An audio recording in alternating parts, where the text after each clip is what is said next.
Hello! Major government job recruitment notification అయితే వచ్చింది.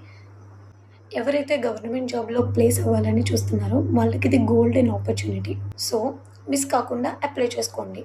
దాని యొక్క డీటెయిల్స్ అన్నీ కూడా ఈ వీడియోలో డీటెయిల్‌గా ఎక్స్‌ప్లెయిన్ చేస్తాను. వీడియో ఎండ్ వరకు చూడండి.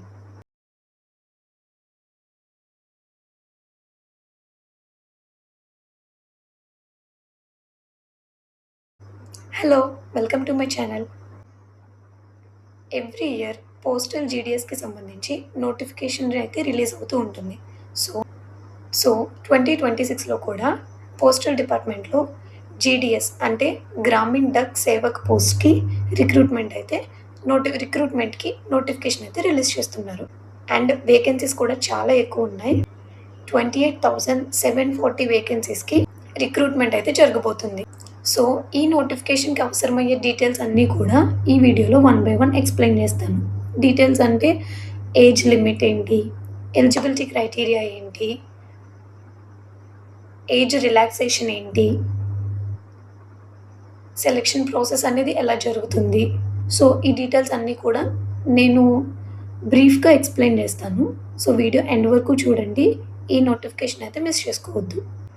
28,740 జీడీఎస్ అంటే జీడీఎస్ అంటే ఇందాక చెప్పాను కదా! గ్రామీణ్ డక్ సేవక్ పోస్ట్‌లో మనకి ఇంకో 2 పోస్ట్ కూడా ఇంక్లూడ్ అవుతాయి. అవే ABPM assistant branch post master and BPM branch post master. Notification అనేది ఈ జనవరి 2026 మంత్ ఎండింగ్‌లో రిలీజ్ అయ్యే అవకాశం ఉంది. సో, ఎలిజిబుల్ క్యాండిడేట్స్ ఎవరైతే ఉన్నారో వాళ్ళు 10th పాస్ అయ్యి ఉంటే గనక వాళ్ళు ఈ నోటిఫికేషన్‌కి ఈజీగా అప్లై చేసుకోవచ్చు. ఈ అప్లై చేసుకోవడానికి ఇండియన్ పోస్ట్ అఫీషియల్ వెబ్‌సైట్ అనేది ఉంటుంది కదా! సో, అఫీషియల్ వెబ్‌సైట్‌కి వెళ్ళి దీనికి అప్లై చేసుకోవచ్చు. ఎలిజిబిలిటీ క్రైటీరియా వచ్చి ఏదైనా రికగ్నైజ్డ్ స్కూల్‌లో 10th అనేది పాస్ అయి ఉండాలి. అండ్ ఏజ్ లిమిట్ అనేది minimum 18 years and maximum 40 years. So, 18-40 years లోపు ఉన్నవాళ్ళు ఎవరైనా సరే ఎలిజిబుల్ అవుతారు. వీళ్ళ యొక్క 10th క్లాస్ మెరిట్ మార్క్స్‌ని బేస్ చేసుకొని సెలక్షన్ అయితే జరుగుతుంది. అండ్ సాలరీ డీటెయిల్స్‌కొస్తే అసిస్టెంట్ బ్రాంచ్ పోస్ట్ మాస్టర్ అంటే ఏబీపీఎం అని ఇందాక ఒక పోస్ట్ చెప్పాను కదా! సో, ఏబీపీఎం ఆ పోస్ట్‌కి సంబంధించి సాలరీ అనేది ఏబీపీఎం పోస్ట్ సంబంధించి ఆర్ జీడీఎస్ గ్రామీణ్ డక్ సేవక్ ఈ పోస్ట్‌కి ఈ రెండిటికి కూడా సాలరీ అనేది 10,000 టు 24,470 రూపీస్ ఈ రేంజ్‌లో మనకి సాలరీ అనేది ప్రొవైడ్ చేస్తారు. అండ్ బీపీఎం పోస్ట్ అంటే బ్రాంచ్ పోస్ట్ మాస్టర్ ఈ పోస్ట్‌కి సంబంధించి సాలరీ అనేది 12,000 టు 29,380 రూపీస్ వరకు సాలరీ అనేది ప్రొవైడ్ చేస్తారు. అండ్ రిజిస్ట్రేషన్ ప్రాసెస్‌కి సంబంధించి ఇండియా పోస్ట్ అఫీషియల్ వెబ్‌సైట్‌లో మనకి రిజిస్ట్రేషన్ లింక్ అనేది ఉంటుంది. సో, ఆ లింక్‌లోకి వెళ్ళి మనం రిజిస్ట్రేషన్ చేసుకోవాలి. సో, రిజిస్ట్రేషన్ చేసుకోవడానికి మనకి కంపల్సరీగా ఒక valid mobile number and valid email ID అనేది ఖచ్చితంగా ఉండాలి. సో, ఈ రెండిటిని యూజ్ చేసుకొని ఆ వెబ్‌సైట్‌లో మీరు రిజిస్టర్ చేసుకోవచ్చు.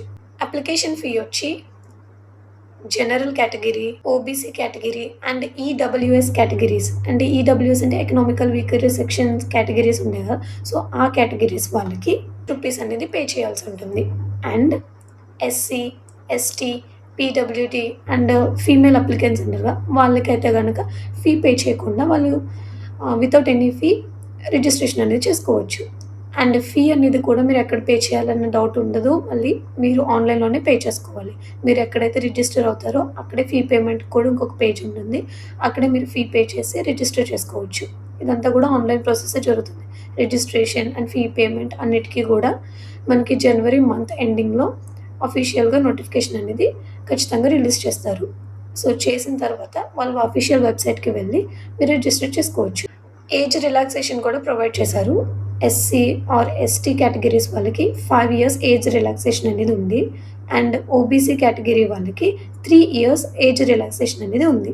ఫైనల్‌గా ఈ నోటిఫికేషన్ సంబంధించి సెలక్షన్ ప్రాసెస్ అంతా కూడా కేవలం 10th క్లాస్ మెరిట్ మార్క్స్‌ని బేస్ చేసుకొని జరుగుతుంది. ఎటువంటి ఎగ్జామ్ అనేది మీకు కండక్ట్ చేయరు. ఓన్లీ మీరు 10థ్ పాస్ అయ్యుండి, గవర్నమెంట్ జాబ్‌లో ఖచ్చితంగా మేము ప్లేస్ అవ్వాలి అని అనుకుంటే గనక, ఈ ఆపర్చునిటీని అస్సలు మిస్ అవ్వద్దు. మనకి వేకెన్సీస్ కూడా చాలా ఎక్కువ రిలీజ్ చేస్తున్నారు. సో, ఈజీగా జాబ్‌లో ప్లేస్ అయ్యే అవకాశం ఉంది. దట్ టూ గవర్నమెంట్ జాబ్ కాబట్టి, మీరు ఫాస్ట్‌గా నోటిఫికేషన్ రిలీజ్ అవ్వగానే అఫీషియల్ వెబ్‌సైట్‌లో ఖచ్చితంగా రిజిస్ట్రేషన్ అనేది చేసుకోండి. ఓన్లీ 10థ్ క్లాస్‌ని బేస్ చేసుకొని, వాటి యొక్క మార్క్స్‌ని బేస్ చేసుకొని సెలక్షన్ అనేది జరుగుతుంది. మీరు ఎటువంటి ఎగ్జామ్ కూడా రాయాల్సిన అవసరం లేదు. స్టేట్ వైస్ గానీ, సర్కిల్ వైస్ కానీ ఈ మార్క్స్‌ని బేస్ చేసుకొని సెలక్షన్ చేస్తారు. సెలక్షన్ అయిన తర్వాత మీకు ఆటోమేటిక్‌గా అప్డేట్ అనేది వస్తుంది. వాళ్ళకి మళ్ళీ డాక్యుమెంట్ వెరిఫికేషన్ కోసం మళ్ళీ వాళ్ళు కాల్ చేస్తారు. సో, ఈ గోల్డెన్ ఆపర్చునిటీని మిస్ చేసుకోకుండా వెంటనే రిజిస్టర్ చేసుకోండి. అండ్ ఈ ఇన్ఫర్మేషన్ గనుక మీకు యూజ్‌ఫుల్ అవుతే please subscribe to my channel. Thank you.